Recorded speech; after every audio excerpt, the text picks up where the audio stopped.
الحمد لله الذي خصنا بمحمد وأنقذنا من ظلمة الجهل والدياجل. الحمد لله الذي هدانا بعبده المختار من دعانا إليه بالإذن وقد نادانا لبيك يا من دلنا وهدانا لبيك يا رسول الله. اللهم صل وسلم وبارك وكرم على سيدنا محمد الفاتح لما أغلق والخاتم لما سبق ناصر الحق بالحق والهادي إلى صراطك المستقيم وعلى آله وصحبه حق قدره ومقداره العظيم. فيا رب اشرح لي صدري ويسر لي أمري واحلل عقدة من لساني يفقهوا قولي يا فتاح عليم. Alhamdulillah, segala puji syukur kehadirat Allah Subhanahu wa ta'ala yang telah melimpahkan nikmat kepada kita semua. Nikmat kita dijadikan umat baginda besar Muhammad sallallahu alaihi wasallam, dijadikan sebagai umat yang senantiasa diberikan izin oleh Allah mengagungkan serta bersalawat kepada kekasihnya Rasulullah sallallahu alaihi wasallam. Kita diizinkan oleh Allah kumpul pada malam hari ini dengan rasa rindu kepada baginda besar Muhammad, dengan tujuan untuk lebih mengenal dalam daripada bagaimana perangainya Rasul sallallahu alaihi wasallam. Hidup kita penuh dikotori dengan kehidupan dunia, dengan kehidupan yang membuat kita lalai akan Allah Subhanahu wa ta'ala. Akan tetapi dengan duduknya di majlis semacam ini, hal-hal duniawi kita tinggalkan, hal-hal yang membuat kita lalai kepada Allah kita tinggalkan, dan kita menuju tempat yang semacam ini. InsyaAllah hadirnya hati kita di tempat ini bisa menjadi tanda bahwa kelak kita bisa berkumpul dengan baginda besar Muhammad sallallahu alaihi wasallam. Amin ya rabbal alamin. Hadirin hadirat yang dirahmati oleh Allah Subhanahu wa ta'ala, pada malam hari ini hadir bersama kita para tetamu, para habaib, terlebih khusus Al-Habib Hamid bin Ja'far Al-Gadri, Al-Habib Bagir Al-Aidrus, dan Al-Habib Muhammad Ma'bud, dan para habaib, para asatid yang lainnya, serta sahibul majlis Ustaz Sufyan, yang semoga Allah Subhanahu wa ta'ala memanjangkan umur mereka semua, menjadikan umur mereka daripada ketaatan kepada Allah Subhanahu wa ta'ala dalam keadaan sehat walafiat dan senantiasa dijaga oleh Allah Subhanahu wa ta'ala. Amin ya rabbal alamin. Hadirin hadirat yang dirahmati oleh Allah Subhanahu wa ta'ala, hadirnya kita di majlis, hadirnya kita dalam perayaan Maulid Nabi sallallahu alaihi wasallam, terlebih khusus di tempat yang senantiasa dibina di dalamnya untuk mendekatkan diri kita kepada Allah Subhanahu wa ta'ala, mendekatkan diri kita bagaimana cinta kepada Rasul sallallahu alaihi wasallam.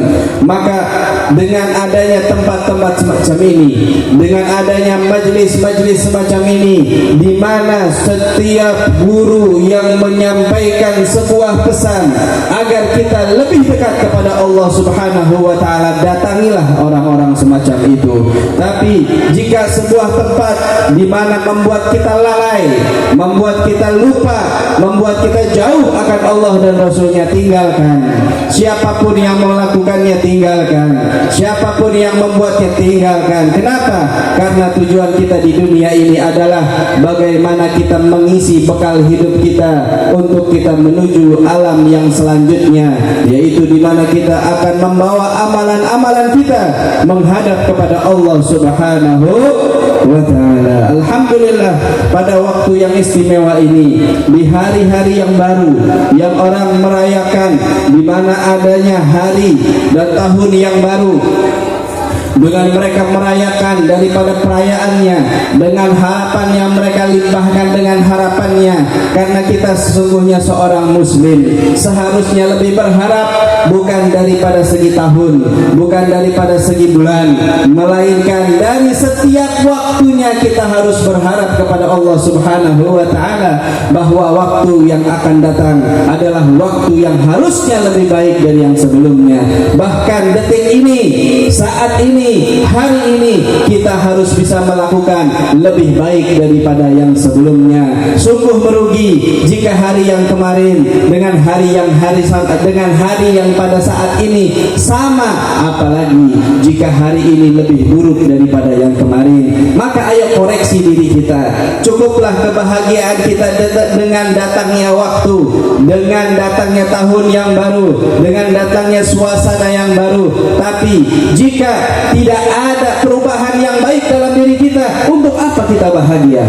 Kebahagiaan di mana kita bisa memperbaiki diri kita, kebahagiaan di mana kita bisa lebih dekat kepada Allah Subhanahu wa ta'ala, ini yang harusnya kita bahagiakan.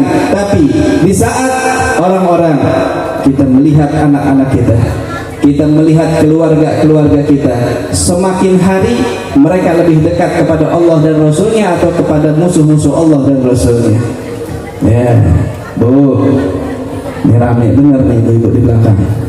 Ya, kayak ini di belakang ada obrolan lain nih.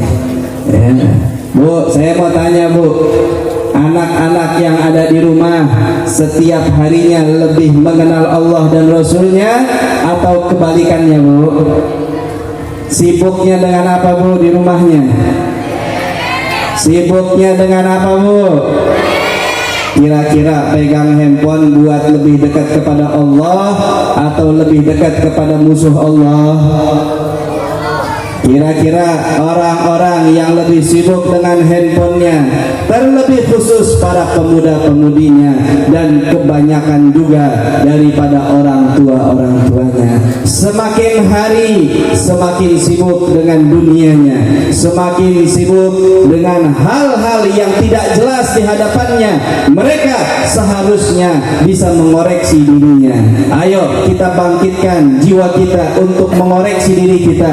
Apakah kehidupan kita lebih baik di esok hari ataukah lebih buruk daripada yang sebelumnya? Jika kita masih mendekatkan diri kita kepada hal-hal yang hanya tergiur dengan apa? Tergiur dengan adanya modern, tergiur dengan adanya banyaknya followers, tergiur dengan banyaknya konten, tergiur dengan banyaknya orang-orang yang lebih mengenal. Untuk apa kita dikenal oleh orang-orang jika kita makin jauh dari Allah dan Rasulnya? Lebih baik kita dikenal oleh Allah, lebih baik kita dikenal oleh Rasulullah, lebih baik kita dikenal oleh para malaikat. Karena sesungguhnya Allah Subhanahu wa ta'ala akan menyebutkan nama kita satu persatu di hadapan para malaikat-malaikatnya oleh Allah Subhanahu wa ta'ala. Bagi siapa? Bagi mereka yang senantiasa mengingat kepada Allah Subhanahu wa ta'ala. Allah mengatakan dalam hadis qudsinya, di saat seorang hamba mengingat akan zatnya Allah Subhanahu wa ta'ala, maka sesungguhnya aku, kata Allah Subhanahu wa ta'ala, akan mengingat mereka di hadapan para malaikat-malaikatku. Tapi jika kita malah sibuk, ya, lebih sibuk mencari orang yang banyak followersnya, lebih sibuk membuat konten, lebih sibuk mencari orang-orang agar orang-orang kenal diri kita, membuat suatu hal yang kiranya orang bisa lebih kenal diri kita. Bahkan perbuatannya mungkin tercela, nggak masalah, yang penting orang kenal, yang penting followers banyak, yang penting viral, nggak masalah, malu nanti belakangan. Naudzubillah min dzalik. Ya, apakah ini didikan daripada orang-orang tua kita terdahulu? Apakah ini yang patut kita banggakan untuk keluarga kita? Sungguh malu seharusnya, sungguh sedih dalam jiwa kita seharusnya saat kita melihat anak-anak kita, saat kita melihat keluarga kita, saat kita melihat kerabat kita, mereka sibuk dengan hal-hal semacam ini. Naudzubillah min dzalik. Ini yang terjadi pada saat ini. Mereka sedikit demi sedikit menjual agama mereka, menjual kehormatan yang telah dibangun oleh baginda besar Muhammad sallallahu alaihi wasallam. Seharusnya kita memperkuat iman dan takwa kita, kita memperkuat kalimat la la ilaha illallah Muhammadur Rasulullah sallallahu alaihi wasallam. Karena mahal di saat kita dapat mengucapkan kalimat la ilaha illallah Muhammadur Rasulullah. Ini adalah hal yang mahal yang telah Allah berikan kepada kita. Di saat Allah memberikan hidayah dengan iman dan Islam dalam jiwa kita, ini adalah hal yang mahal yang harus kita jaga. Tapi apa yang kita lakukan? Kita bernafas, datangnya dari Allah. Kita makan, datangnya dari Allah.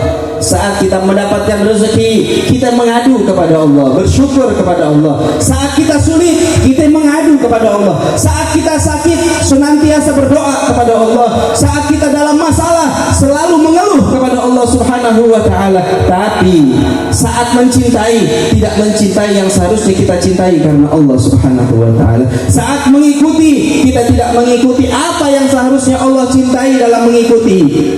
Kita malah mengikuti orang-orang kufar, kita malah mencintai orang-orang di luar Islam, kita malah mengikuti jalannya orang-orang yang dimurkai oleh Allah Subhanahu wa ta'ala. Mana keluh kisah kita? Mana rasa sedih kita? Di mana saat kita terlilit dengan hutang, nangis tahajud, meminta kepada Allah, ya Allah, saya pengen lunasin hutang saya. Ternyata Allah ijabah, Allah mudahkan dalam membayar hutang-hutangnya. Insya Allah di sini yang punya hutang, Allah lunasin semua hutangnya. Saat dilunasi, jangan ditinggal Allahnya. Saat Allah mudahkan, jangan malah hal-hal yang membuat Allah murka yang dilakukan. Ayo, hal yang kita minta harus seimbang dengan rasa apa yang kita lakukan. Sungguh aneh di saat kita mengeluh kepada Allah, kita tahu rezeki datangnya dari Allah, tapi rasa cinta kita, rasa perilaku kita tidak mengikuti apa yang diridhoi oleh Allah Subhanahu wa ta'ala. Allah Subhanahu wa ta'ala menurunkan baginda besar Muhammad. Untuk apa? Untuk apa Nabi Muhammad diturunkan?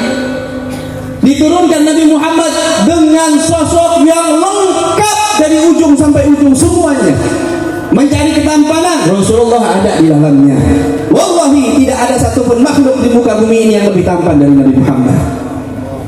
Mencari budi pekerti, wallahi tidak ada yang lebih indah budi pekerti dari Nabi Muhammad.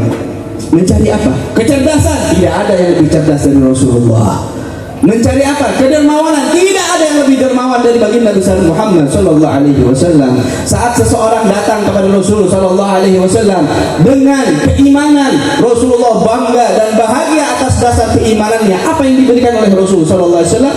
Lihat, satu lembah yang dipenuhi dengan kambing diberikan hadiah dari Rasulullah sallallahu alaihi wasallam. Lebih dari mungkin 3000 ekor kambing diberikan hadiah dari baginda besar Muhammad sallallahu alaihi wasallam. Apa yang dikatakan orang ini? Mereka, dia pun lari ke kaumnya mengatakan, ayo semuanya peluk Islam, ayo semuanya masuk Islam. Kenapa? Sesungguhnya Nabi daripada agama Islam ini tidak pernah takut akan kefakiran dan akan memberikan suatu hal yang akan menjauhkan orang itu daripada pemikiran kefakiran. Ini yang kita takutkan. Saat manusia lebih takut bukan kepada Allah Subhanahu wa ta'ala, melainkan takut orang membencinya, takut followersnya sedikit, takut yang mengenalnya jarang, takut tidak viral seperti yang lainnya, berlomba-lomba mencari cara bagaimana agar lebih terkenal dengan orang yang lainnya. Bukan ini yang harusnya kita lombakan. Yang harusnya kita lombakan dalam diri kita adalah bagaimana kita lebih kenal kepada Rasulullah sallallahu alaihi wasallam. Ayo, pernah nggak berpikir kita ini lebih dikenal kepada Rasulullah sallallahu alaihi wasallam dibandingkan saudara kita? Ini kita lombakan, nggak apa-apa. Saat kita melihat saudara kita lebih dekat kepada Rasulullah, ayo jangan mau kalah untuk menjadikan diri kita lebih dekat lagi kepada Rasulullah sallallahu alaihi wasallam. Jangan malah kita menggadaikan Islam kita, jangan malah kita menggadaikan kehormatan Islam kita. Lihat dalam salah satu sahabat Nabi sallallahu alaihi wasallam yang mana tidak pernah rela mengeluarkan waktunya untuk keluar dari agama Islam baik dalam keadaan sulit sekalipun. Sayyidina Bilal bin Rabah, kita tahu kisahnya.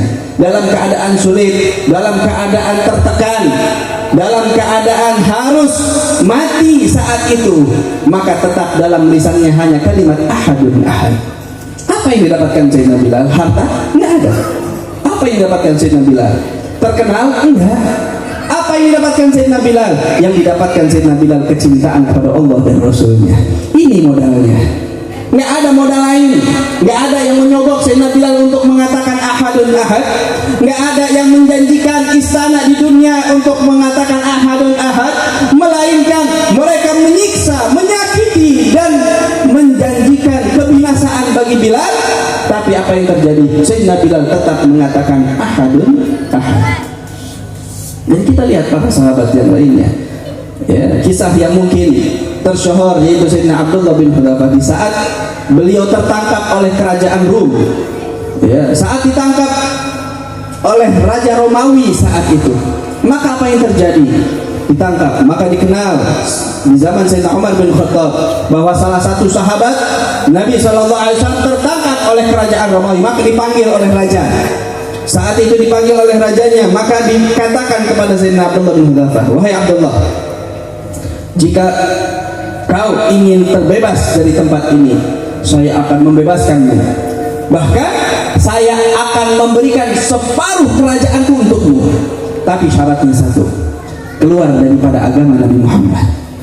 Lihat, dijanjikan setengah kerajaan, ya, bukan dijanjikan followersnya banyak, bukan dijanjikan duitnya banyak aja, bukan dijanjikan akan dikasih rumah, bukan, dijanjikan diberikan separuh kerajaan Romawi, separuhnya dijanjikan.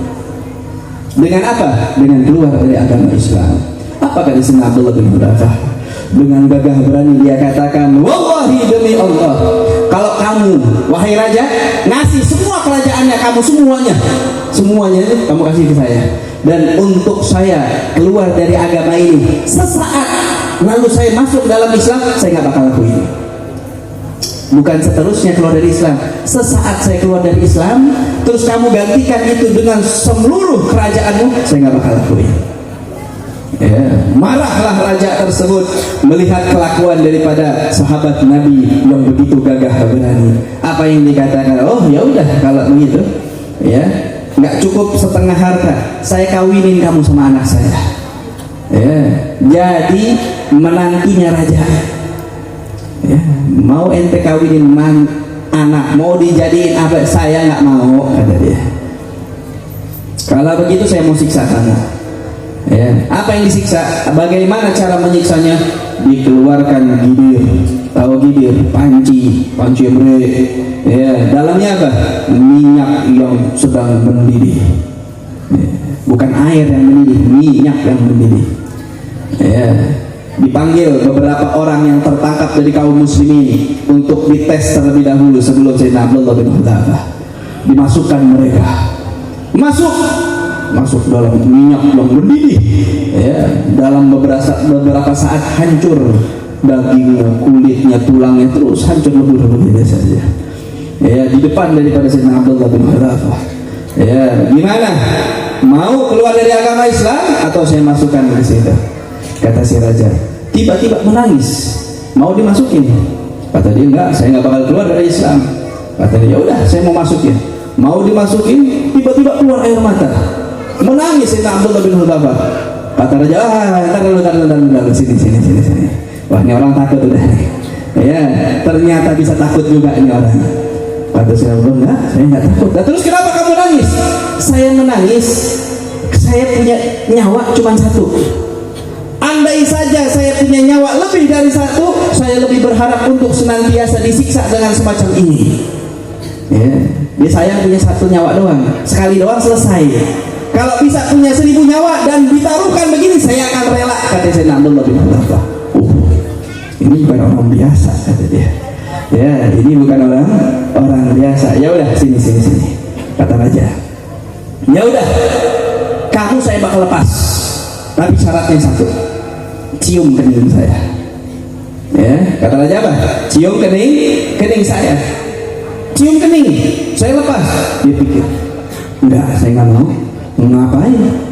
Saya cium kening raja. Ya. Terus bagaimana? Apa yang kau inginkan?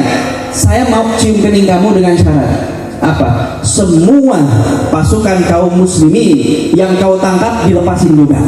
Sekitar ada 300 lebih pasukan kaum muslimin yang menjadi tawanan, dilepasin semuanya. Kalau itu terjadi, saya bakal cium kening kamu, katanya si Abdullah bin Hudzafah.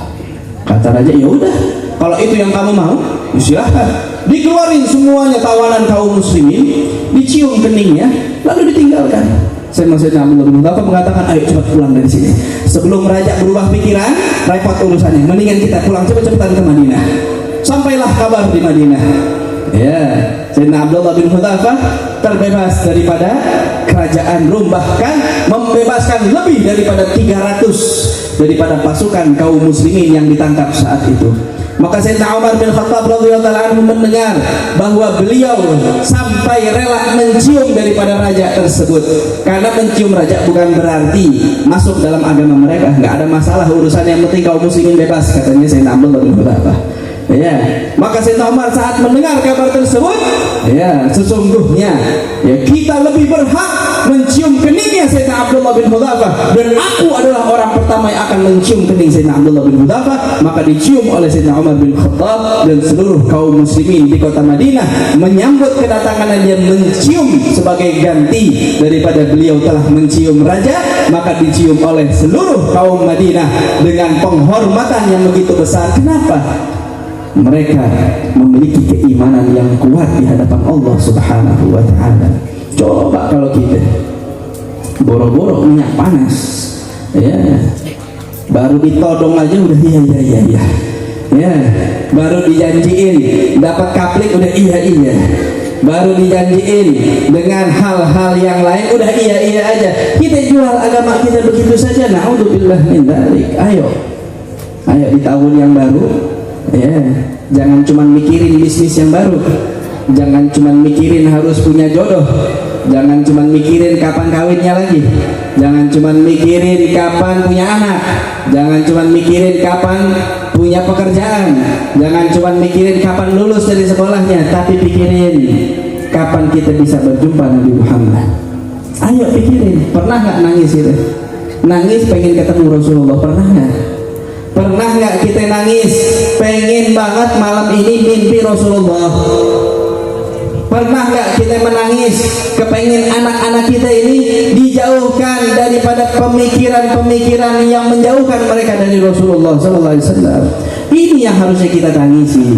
Bukan kita nangis anak kita kagak lulus sekolah, bukan kita nangis anak kita belum dapat kerjaan, bukan kita nangis anak kita belum dapat jodohnya. Itu urusan belakangan. Yang kita tangisi bagaimana hubungan anak kita dengan baginda besar Muhammad.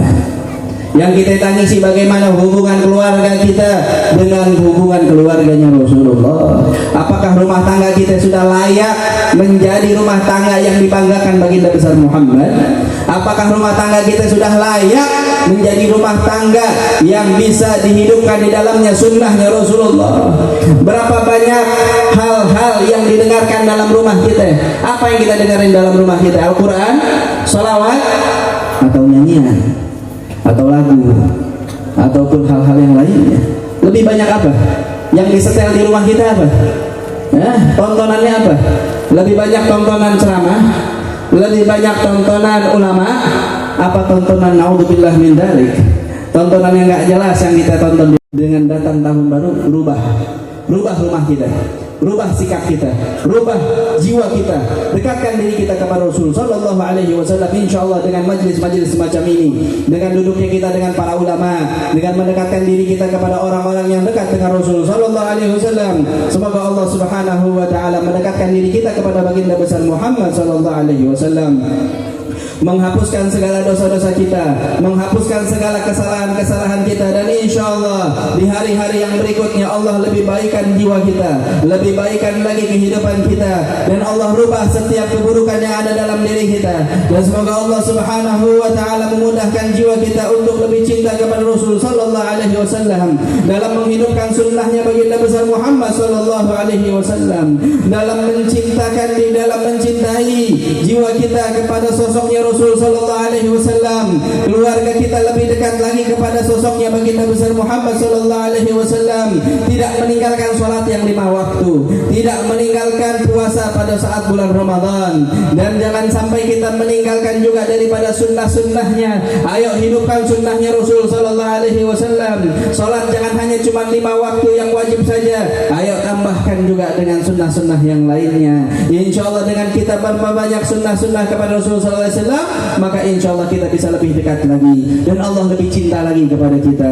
Karena waktu kita tidak lama lagi di dunia ini. Setiap dari jiwa kita akan kembali kepada Allah Subhanahu wa taala. Maka amalan apa yang akan menjadi kebanggaan kita di hadapan Allah Subhanahu wa taala? Insya Allah dengan amalan-amalan sunnah kita, dengan amalan-amalan wajib kita, dengan duduknya kita di majelis-majelis ilmu, dengan duduknya kita dengan para ulama, insya Allah Allah Subhanahu wa taala menghapuskan semua dosa-dosa kita dan menerima segala amal-amal ibadah kita. Dan semoga Allah Subhanahu wa taala menempatkan kita di tempat yang paling tinggi di sisi Allah Subhanahu wa taala, mendapatkan naungan baginda besar Muhammad sallallahu alaihi wasallam di alam di padang mahsyar.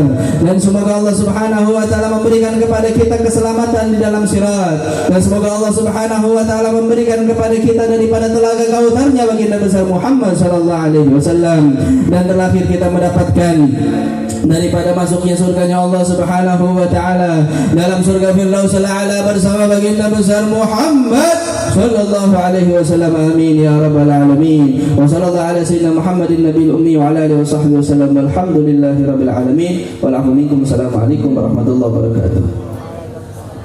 Waalaikumsalam warahmatullahi wabarakatuh.